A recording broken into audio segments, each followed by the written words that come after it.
It was a quiet Sunday afternoon in our neighborhood. Birds chirping, kids playing down the block, lawnmowers humming in the distance. Just another normal day in the suburbs. I had just poured myself a coffee and sat on the porch when I noticed a black SUV slowly creeping down the street. No plates, tinted windows. Something about it didn't feel right. Moments later, it pulled into our driveway. Four men in dark uniforms stepped out.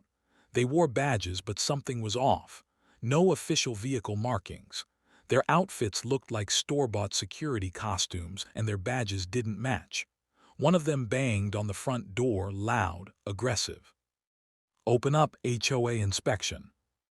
HOA? No notice. No prior warning. And since when did HOA people carry guns? I glanced at my brothers, identical twins, both ex-Navy SEALs. We, grown up together, and after their service, they moved in temporarily while transitioning to civilian life. Let's just say they hadn't lost their edge. The twins stepped back from the windows, eyes narrowing. One mouthed, "Fake." Before I could react, the front door was kicked in. The so-called HOA inspectors stormed inside with weapons drawn, aggressive, confident but sloppy. They weren't expecting resistance. What happened next was over in seconds. One of the twins, James, dropped to a knee behind the living room couch, sweeping a leg under one of the intruders. The man hit the ground hard. At the same time, Jason, his mirror image, launched forward from the hallway, slamming another fake cop into the wall with brutal efficiency. A third man raised his pistol, but James already had it twisted from his hands before he could aim. The fourth tried to run, mistake. Jason was faster. He tackled him to the ground, disarmed him, and zip-tied his wrists using a phone charging cable. I stood there stunned. Four armed men neutralized in under 20 seconds.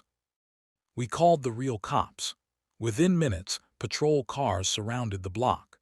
Turns out these guys were part of a scam ring impersonating HOA officers, targeting quiet neighborhoods, breaking in under fake legal pretenses. They expected to bully their way through homes and take whatever they could. But they chose the wrong house. The detectives were shocked. "You're lucky," one officer said. "These guys have hit 10 homes in the last month. Most people didn't even realize it wasn't legal until it was too late." I looked over at my brothers, calm, collected, unfazed. Lucky, maybe. But when you live with two men trained to take down terrorists in the dark with no backup, luck doesn't play a huge role. It's preparation, awareness, control. And in this case, justice. We later found out these imposters had fake IDs, stolen HOA logos printed on their shirts, and even forged documents to make them look legit. But one small detail gave them away. No legitimate HOA ever carries firearms or breaks in unannounced.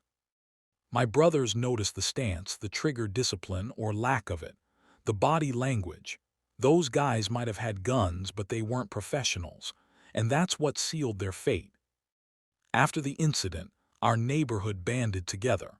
We formed a real security watch, verified our HOA's protocols, and ensured no one would fall victim again.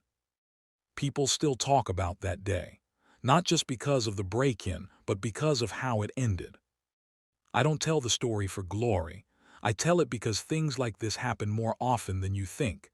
Scammers evolve. Some wear suits, some carry clipboards, and some apparently carry guns. But no matter how clever they get, there's one thing they can't fake: skill. And my brothers, they've got it in spades.